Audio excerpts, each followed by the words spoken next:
안녕하세요. 반갑습니다. 타점을 읽어준 남자 타익남 신문입니다. 자, 우리 XRP 제가 지난 시간에 AI로 보는 재밌게 보는 그 부분에 대해서 여러분들에게 말씀드렸고, 그리고 현재 단기간에 박스권에서 흐르는 그런 흐름을 가질 것이다 이렇게 예상을 해드렸죠. 자, 그러면 오늘은 어떠한 흐름을 가지는지 그런 부분에 대해서 여러분들과 자세하게 알아보도록 하겠습니다.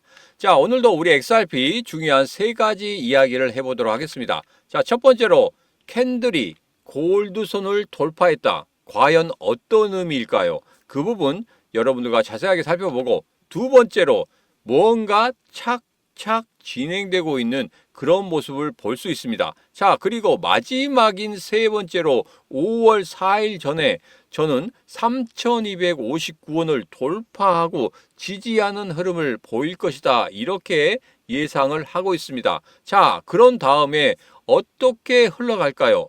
자, 오늘은 이 세 가지에 대해서 여러분들과 지금 바로 자세하게 이야기를 해보도록 하겠습니다. 자, 오늘도 우리 XRP 힘차게 외치면서 시작해 보도록 하죠. 자, XRP 가자!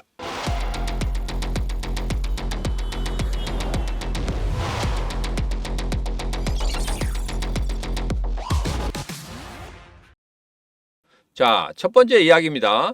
캔들이 골드선을 돌파했다. 자, 그 의미는 무엇일까요? 제가 지난 방송에서 이런 말씀 드렸습니다. 우리 일봉이 장대 양봉으로 그리고 살짝 거래량이 일어난다고 해서 절대 여러분들 흥분하지 마시라 이런 말씀 드렸죠. 자, 지금 현재 일봉을 보면 이렇습니다.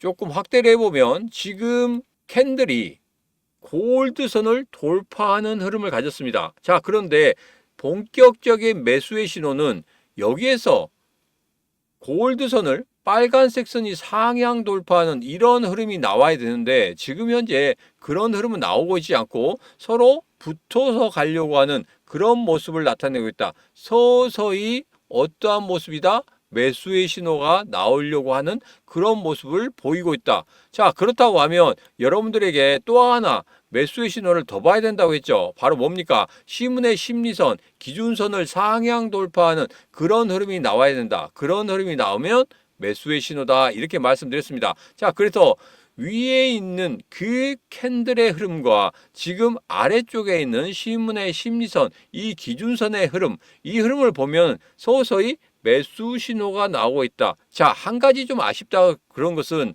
바로 거래량이라고 그랬습니다. 자, 이제 거래량이 어느 정도 나오는지 그 부분만 확인하면 되겠다 이런 말씀 드렸죠. 그래서 조만간에 골드선을 돌파하는 빨간색 선의 상향 돌파의 흐름이 나온다고 하면 매수 신호가 나왔기 때문에 그때부터는 여러분들 서서히 준비를 하셔야 됩니다. 자, 그래서 5월 초 정도에는 어느 정도 좋은 흐름이 나올 것이다. 자, 그러면 5월 중순 정도에 제가 흐름이 완전히 바뀌는 그런 흐름이 나올 수도 있다 이렇게 예상을 해드렸죠. 자, 그렇기 때문에 지금부터 서서히 준비를 하시면 되겠다. 자, 그 준비를 어떻게 하는지에 대해서는 제가 영상 끝부분에 다시 한번 일봉을 보면서 여러분들과 같이 이야기를 해보도록 하겠습니다. 자, 그리고 이제는 여러분들과 두 번째 이야기를 해보도록 하겠습니다. 무언가 착착착착 진행되고 있다. 바로 그 이야기입니다. 자, 여기 보면 CME 그룹에서 5월 18일이죠. 5월 19일이죠. 5월 19일에 XRP 선물 상품을 다음 달 출시할 예정이다. 자, 그래서 5월 19일 날 출시 예정입니다. 자, 여기 같은 경우에는 제가 여러분들에게 이런 말씀을 드렸습니다. 선물 출시가 왜 중요하느냐? 예전에 현물 ETF 관련해서 비트코인과 이더리움이 전혀 다른 모습을 보이고 있었다는 거예요. 선물이 출시가 안 된 그 코인에 대해서는 야, 이거 현물 ETF 하기가 좀 그런데 이렇게 이야기했습니다. 왜 그렇습니까? 해지 수단이 있어야 된다는 겁니다. 제가 여러분들에게 말씀드렸죠. 현물이 올라갈 때는 상관이 없습니다. 계속적으로 올라간다고 하면 우리 수익이 계속적으로 쌓이게 되니까 그런 부분 상관이 없는데, 하락할 때, 이 하락할 때가 제일 문제입니다. 하락하게 되면 어떻게 손을 쓸 수가 없어요. 그래서 무엇이 필요하냐? 선물이 필요한 것이죠. 롱을 칠 것이냐, 숏을 칠 것이냐. 그래서 하락을 하게 되면 거기에 대한 해지 수단이 필요하다. 그 하락할 때 어떻게든지 손해를 만회할 수 있는 그런 수단이 필요하다는 겁니다. 자, 그래서 선물이 있느냐 없느냐에 따라서 현물 ETF가 만들어지느냐 안 만들어지느냐, 물론 필수 조건은 아닙니다. 그렇지만 SEC에서 보고 있는 것은 그런 해지 수단이 있다고 하면 현물 ETF 승인이 더 빨리 나올 수도 있다. 자, 그래서 무언가 착착착착 진행되고 있는 이런 모습 볼 수 있었죠. 그리고 제가 여러분들에게 말씀드렸습니다. 갈링하우스 입에서 나온 것은 분명히 우리는 체크를 해놔야 된다. 여러분들에게 현물 ETF 갈링하우스가 하반기 때는 무조건적으로 이루어진다, 이런 말을 했었고, 그리고 미국의 비축 자산으로 분명히 XRP가 들어갈 것이다, 이런 이야기도 했단 말입니다. 자, 비축 자산에 대해서 한 번 더 이야기가 나올 때가 됐습니다. 5월 중에는 분명히 트럼프 입에서 다시 한번 나올 것이라고 그렇게 생각합니다. 지금 관세 전쟁 때문에 다른 것에 여유를 둘 수가 없어요. 그렇지만 관세 전쟁이 어느 정도 일단락되는 5월 중순 정도, 중국과 만나는 5월 중순 정도가 된다고 하면은 분명히 5월 말 정도에는 나올 수가 있는 그런 이야기다. 저는 그렇게 예상하고 있습니다. 자, 그래서 5월 중순까지 그리고 5월 말까지 그렇게 착착착착 진행되는지 꼭 확인을 하셔야 되겠죠. 누구랑? 제가 말을 뱉었으니까 이 신문과 같이 하시면 되겠습니다. 지금 바로 구독, 좋아요, 알림 설정을 통해서 이 신문과 같이 하시면 되겠습니다. 자, 어제 미국 주간 신규 실업상 청구 건수가 발표가 됐습니다. 22만 2천 건인데 전망치에 약간 상회하는 그런 모습을 보이고 있습니다. 자, 여러분도 잘 아시겠지만 지난번에 제가 파월이 뉴욕 연설에서 한 이야기, 가장 중요한 이야기가 뭐라고 했습니까? 바로 노동시장을 눈여겨보고 있다. 이 노동시장이 앞으로 금리 인하냐 금리 인상이냐 이런 부분에서 정말 중요한 지표가 될 것이다, 이렇게 이야기를 했습니다. 자, 노동시장이 과열된다는 건 뭡니까? 막 뽑으려고 하는 회사들이 굉장히 많다는 소리입니다. 그래서 일자리가, 빈자리가 많아요. 그렇다 보니까 뭡니까? 신규 실업상 청구 건수가 줄어들 수밖에 없습니다. 줄어들겠죠. 그렇게 되면 어떻게 됩니까? 임금이 상승을 할 겁니다. 당연하겠죠. 그리고 거기에 대해서 물가는 오를 수밖에 없을 것이다. 그러면 금리가 어떻게 되겠습니까? 금리는 인상해야 됩니다. 자, 그런데 역으로 생각해서 노동시장이 완전히 냉각이 됐다. 그래서 뽑으려고 하는 회사들이 없는 겁니다. 그러다 보니까 실업하는 사람들이 굉장히 많다는 거죠. 그러면 실업수당 청구 건수가 점점 많아지게 될 것입니다. 그러면 어떻게 됐습니까? 구직자가 많아지게 되고 그렇게 하다 보면 임금이 떨어지게 되겠죠. 왜? 굳이 회사에서 안 구해도 되는데 제발 해주세요, 제발 해주세요 하면은 당연히 임금이 떨어지겠죠. 임금이 떨어지면 어떻게 됩니까? 그게 바로 물가 하락이 될 것이고 그게 바로 경기 둔화를 만들 것입니다. 그러면 어쩔 수 없이 어떻게 됩니까? 금리 인하를 해야 됩니다.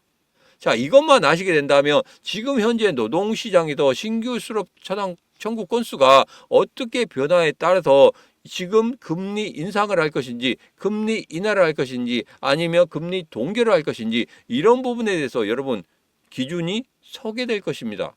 자, 그래서 지금 같은 경우에는 그렇게 크게 변동이 없었어요. 그래서 5월에는 금리 동결이 맞다, 저는 그렇게 생각하고 있습니다. 파월도 지금 금리 동결 쪽으로 가고 있는 그런 모습이죠. 또 트럼프 대통령이 아무리 금리 인하를 해라고 압박을 해도 파월이 5월 달에 한다는 것은 절대 일어날 수가 없겠다. 왜?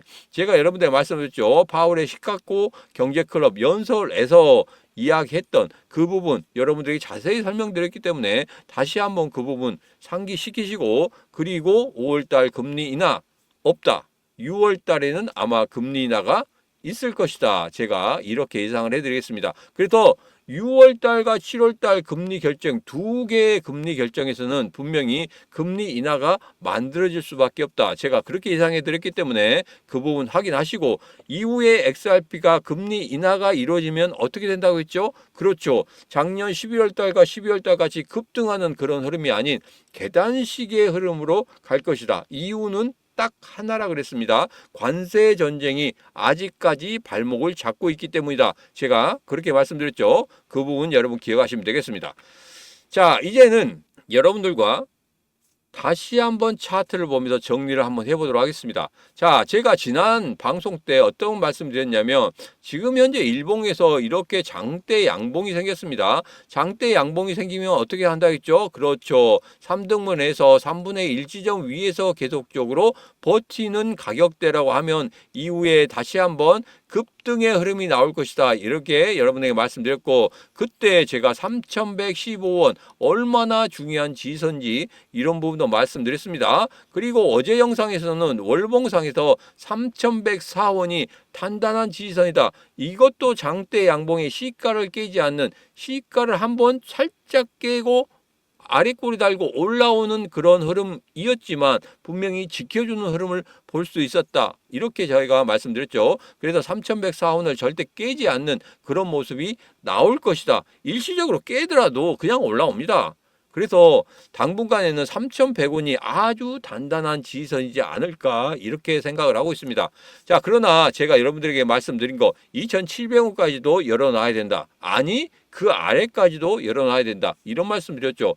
자, 중간에 제가 상승할 수 있는 세 가지 조건에 대해서 제가 말씀드릴 때 아래꼬리 길게 달고 거래량 세우고 그 다음에 거래들이 들어와야 된다. 이렇게 예상을 해드렸는데 이게 안 나올 수도 있다고 그랬어요. 아래꼬리 길게 다는 이런 모습이 지금 현재로 보면 나오지 않을 수도 있겠다. 그러면 저점에서 나는 매수하고 싶은데 야 여기에서 더 추가적으로 3,100원 아래로 안 빠진다고 하면 예전에 2,700원이나 2,800원대 내가 매수했으면 얼마나 좋았겠느냐. 아니 2,400원대까지도 내려갔으니까 거기에서 매수했으면 얼마나 좋았겠느냐 하시는 분들이 있는데 제가 여러분들에게 그 말씀 드렸습니다.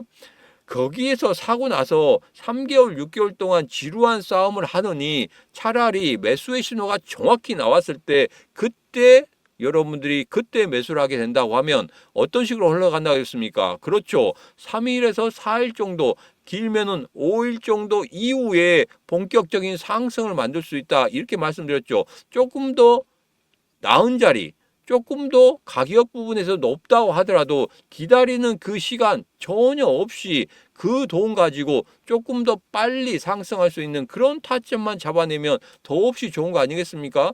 여러분들이 3개월에서 6개월 정도 계속적으로 가지고 간다고 하시면 너무 힘들어서 못 갖고 가세요. 가다가 진짜 못 찾겠다 하고 던져버리는 경우가 많다는 겁니다. 그래서 그 타점을 정확히 잡아서 3일에서 5일 사이에 상승할 수 있는 그 자리를 잡아 드릴 테니까 지금 현재 힘들더라도 조금만 기다리시면 되겠습니다. 자, 제가 여러분들에게 말씀드렸죠. 분명히 신문의 코인TV 텔레그램 방에서 여러분들에게 그 타점을 말씀드린다. 중간중간에 보면 이렇게 XRP나 아니면 다른 코인들도 이렇게 올려드렸습니다. 지금 현재 어떻게 대응하면 좋은지 오늘도 올려드렸기 때문에 그 부분 참고하시면 되겠습니다.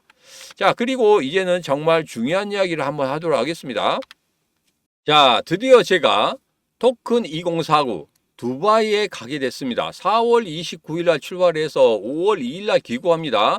1박 2일 정도 이 행사가 있는데 최고 암호화폐 이벤트죠. 이 행사에서 정말 많은 사람들이 참여를 합니다. 여기서 보면은 창퐁차오, 그 다음에 아서 헤이즈, 그 다음에 에릭 트럼프, 이 모든 사람, 이 중요한 사람들이 참석을 하는데 이 사람들과 제가 꼭 사진을 한 박씩 찍도록 하겠습니다. 그리고 이분들과 이야기할 수 있는 시간이 있다고 하면 제가 간단한 인터뷰를 통해서 여러분들에게 생중계로 보여드리도록 하겠습니다. 자, 그리고 1박 2일 동안 정말 중요한 행사들이 굉장히 많습니다. 여기 보면 암호화폐 시장이 앞으로 어떻게 흘러갈 것인지, 그리고 여기에서 과연 우리 에릭 트럼프는 과연 암호화폐 시장을 어떻게 이끌어 나가려고 하는지, 그리고 트럼프 대통령의 그 생각은 무엇인지, 그런 부분에 대해서 제가 바로바로 듣고 나서 정리해서 여러분들에게 바로 영상으로 남기도록 하겠습니다. 자, 그리고 제가 제일 중요한 부분은 뭐냐면 여러분께서 만약에 그 행사에서 가장 듣고 듣고 싶어 하는 그런 부분이 있잖아요. 그런 부분이 있다고 하면 여러분들 댓글로 남겨주시면 됩니다. 어떻게 여기에서 영상 아래쪽에 보면 이렇게 더보기가 있습니다. 더보기에 이렇게 토큰 2049 두바이가 있습니다. 거기를 딸깍하고 클릭하시면 전체적인 일정이 나와 있어요. 일정 중에서 내가 정말 이 정도는 듣고 싶다. 현지에 간다고 하면 내 코인과 관련이 된 그런 이야기를 한번 듣고 싶다 하시면은 남겨주시면 제가 그 부분 정말 처음부터 끝까지 제가 영상을 다 찍어서 해석까지 다 해서 여러분들에게 영상으로 남겨드릴 겁니다. 그러면 여러분들에게 정말 암호화폐 시장 어떻게 투자하는지 그런 부분에 대해서는 정말 도움이 많이 되실 거라고 생각합니다. 자, 그리고 제가 여러분들에게 말씀드렸죠. 신문의 코인TV 텔레그램 방에서 이 모든 것들을 전부 다 영상 속에 남길 겁니다. 물론 유튜브에서도 영상 속으로 남기겠지만 제일 먼저 받아보실 수 있는 곳이 바로 신문의 코인TV 텔레그램 방입니다. 자, 이 텔레그램 방에 들어오시는 방법에 대해서 여러분에게 말씀드리겠습니다. 들어오셔야 돼요. 왜 그러냐면 암호화폐 시장에 대해서 지금 현재 이런 행사에 가서 현지에서 바로 영상을 찍어서 여러분들에게 바로 보여드린 사람은 저밖에 없다는 겁니다. 지금 바로 여러분 선택하시면 됩니다. 010-9966-3148로 문자 입장하고 보내시면 됩니다. 010-9966-3148로 문자 입장하고 보내시면 제가 들어오실 수 있는 그 링크를 문자로 보내드릴 겁니다. 그러면 그 링크만 딸깍하고 클릭하시면 바로 텔레그램 방에 들어오실 수가 있습니다. 제가 다시 한번 말씀드립니다. 이 토큰 2049 두바이에 여러분 직접 가서 암호화폐 시장이 어떻게 지금 진행되고 있는지 세계의 모든 사람들과 만나서 이야기를 해볼 겁니다. 그리고 유명한 사람들이 다 나와서 이야기하는 그런 이야기들 전부 다 여러분들의 영상을 담아서 다 해석까지 다 담아서 여러분들에게 보여드릴 겁니다. 그래서 정말 중요한 내용들 그 부분을 제가 발췌를 했어요. 발췌를 했는데 여러분들이 보시기에 조금 더 이런 부분도 필요하다 하시면 제가 말씀드렸죠. 영상 아랫부분에 더보기 보시면 이렇게 두바이 딱 찍혀 있는 거기만 클릭하시면 전체적인 일정이 나온다고. 그 일정에서 야 내가 이 정도는 좀 보고 싶다 하시는 부분이 있으면 제가 영상 전체적으로 다 녹화를 해서 여러분들에게 보여드리도록 하겠습니다. 자, 그래서 암호화폐 시장에서 누구보다 빨리 정보를 줄 수 있는 사람 이 신문밖에 없습니다. 이 신문과 같이 하시고자 하면은 지금 바로 010-9966-3148로 문자 입장하고 주시면 신문의 코인TV 텔레그램 방에 바로 들어오실 수 있도록 이렇게 문자 안에 링크도 드리도록 하겠습니다. 지금 바로 여러분들 신청하시기 바라겠습니다. 자, 010-9966-3148로 문자 입장하고 보내시면 되겠습니다. 자, 오늘의 영상은 여기까지입니다. 오늘의 영상 마음에 드셨다 생각하시면 구독, 좋아요, 알림 설정 부탁드리도록 하겠습니다. 자, 오늘도 언제나 당신 편 타점을 읽어주는 남자 타익남 시문입니다.